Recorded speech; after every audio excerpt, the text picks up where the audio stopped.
आपसे जो main question पूछा जाएगा वो एनआईए से रिलेटेड पूछा जाएगा, जिसके बारे में आपको अच्छी जानकारी होनी चाहिए।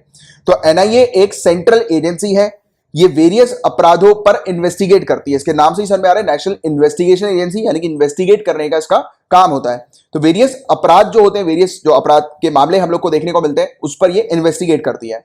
और कैसे मामले, तो मामलों के बारे में लिखा हुआ है नेशनल इन्वेस्टिगेशन एजेंसी एक्ट 2008 के अंडर, जिसके तहत ये एस्टैब्लिश हुई थी।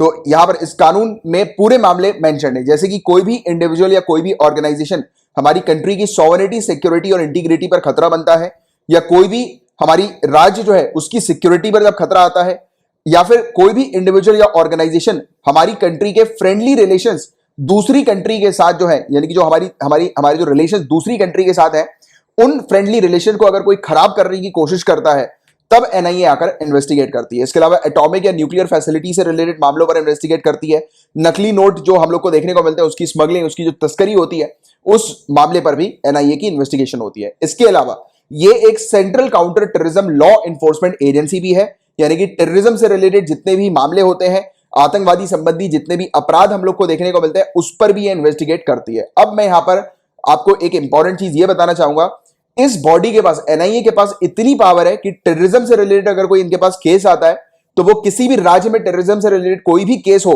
कोई भी मामला हो, उस राज्य में ये डायरेक्टली जाकर इन्वेस्टिगेट कर सकती है, बिना उस राज्य की प्रायर परमिशन लिए, बिना उस राज्य से पहले से परमिशन लिए ये जाकर वहां पर इन्वेस्टिगेट कर सकती है। मैं ऐसा इस पे स्ट्रेस इसलिए डाल रहा हूं क्योंकि आपको पता होगा कि पुलिस जो है वो एक स्टेट सब्जेक्ट है, और आप जानते हैं कि एक राज्य की पुलिस जो है, अगर उसको दूसरे राज्य में जाकर इन्वेस्टिगेट करना है, तो उसको उस जिस राज्य में वो जाकर इन्वेस्टिगेट करना चाह रही है, उस राज्य से पहले परमिशन उस पुलिस को लेनी पड़ेगी, यानी कि जिस भी स्टेट की पुलिस है उसको लेनी पड़ेगी।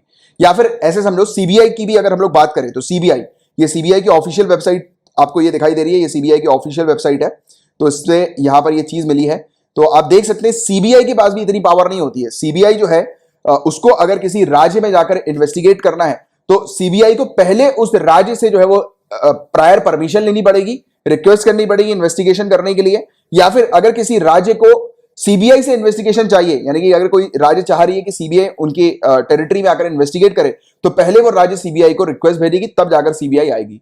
बट यहां पर एनआईए के मामले में ऐसा नहीं है। एनआईए को अगर लगता है कि कहीं पर भी टेररिज्म से रिलेटेड कुछ इश्यूज आ रहे हैं, कोई भी अपराध जो होने वाला है या हो चुका है टेररिज्म से रिलेटेड, तो उस पर एनआईए तुरंत जाकर इन्वेस्टिगेट जो है वो कर सकती है। तो वास्ट पावर है एनआईए के पास, ये वाली चीज याद रखना इस मैटर में, ठीक है। इसके अलावा इसको एस्टैब्लिश किया गया था एनआईए एक्ट 2008 के तहत, जो मैंने भी आपको बताया। ये किस मिनिस्ट्री के अंदर आती है, तो मिनिस्ट्री ऑफ होम अफेयर्स, याद रखिएगा।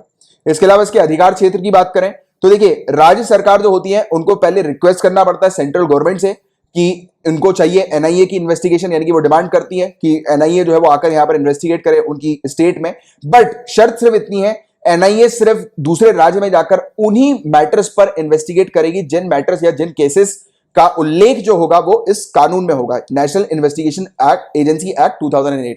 इस कानून के अंदर जो लिस्ट बनाई गई है, अगर उस लिस्ट में मौजूद जो ऑफेंस होगा, जो अपराध होगा, और उसी अपराध से रिलेटेड ही स्टेट गवर्नमेंट रिक्वेस्ट कर सकती है, दूसरे ऑफेंस से रिलेटेड रिक्वेस्ट नहीं कर सकती। एंड सेंट्रल गवर्नमेंट के पास इतनी ज्यादा पावर्स हैं कि सेंट्रल गवर्नमेंट किसी भी कानून, कोई भी कानून हो, उस पर एनआईए को ऑर्डर दे सकती है इन्वेस्टिगेट करने का। तो ये चीज आपको याद रखना है, इसमें वास्ट पावर हमारे हमको देखने को मिलती है, सेंट्रल गवर्नमेंट के पास है। एनआईए के अंदर जो ऑफिशियल्स होते हैं वो आईपीएस होते हैं और आईआरएस होते हैं। जब आप यूपीएससी का एग्जाम क्लियर करके आगे जाओगे और अगर आपकी रैंक आती है आईपीएस की या आईआरएस की, तो आप एनआईए का पार्ट भी बन सकते हो, राइट। तो ये देखिएगा, ये वाली चीज भी आपको पता होनी चाहिए। आईपीएस, सिर्फ आईपीएस और आईआरएस के ही ऑफिशियल्स को यहां पर एनआईए में रिक्रूट किया जाता है, ठीक है। तो ये वाली चीज आपको पता होनी चाहिए।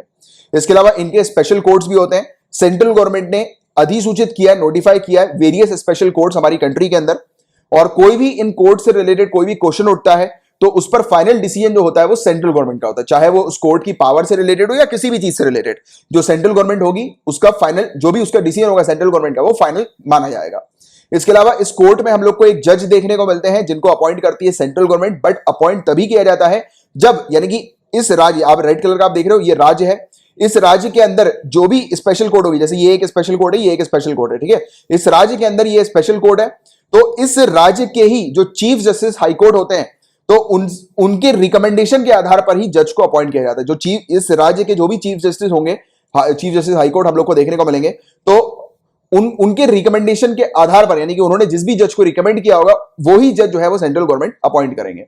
ठीक है, तो ये वाली चीज भी आपके अपॉइंटमेंट से रिलेटेड इनकी पता होनी चाहिए। इसके अलावा एक इंपॉर्टेंट चीज, जिसकी honourable supreme court of India जो है उनको इतनी पावर दे रखी है कि वो कोई भी मामला है, जैसे कि ये एक केस है, ठीक है, और ये एक राज्य है रेड कलर का और ग्रीन कलर का दूसरा राज्य है, तो ये एक केस हम लोग को देखने को मिल रहा है, ये इस व्यक्ति का केस, और ये आपको ग्रीन कलर की जो दिखाई दे रही है और ब्लू कलर की दिखाई दे रही है, इस राज्य में दो स्पेशल कोर्ट हैं, ठीक है, एनआईए की।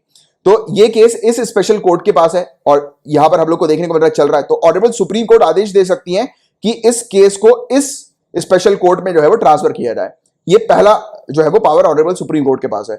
दूसरी पावर ये है कि ये दूसरे स्टेट के अंदर भी जो स्पेशल कोर्ट है वहां पर भी केस को ट्रांसफर करने का कह सकती है, ऑर्डर पास कर सकती है।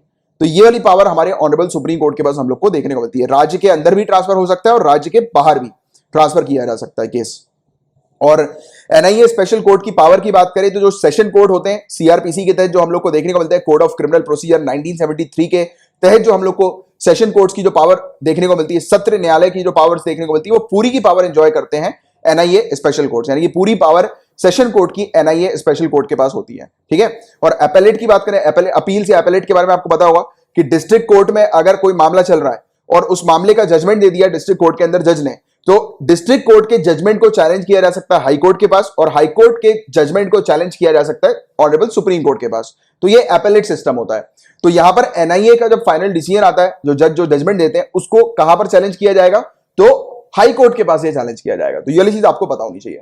इसके अलावा राज्य सरकार के पास भी पावर होती है कि वो एक या एक से ज्यादा ऐसी स्पेशल कोर्ट्स अपने स्टेट में एस्टैब्लिश कर सकती है।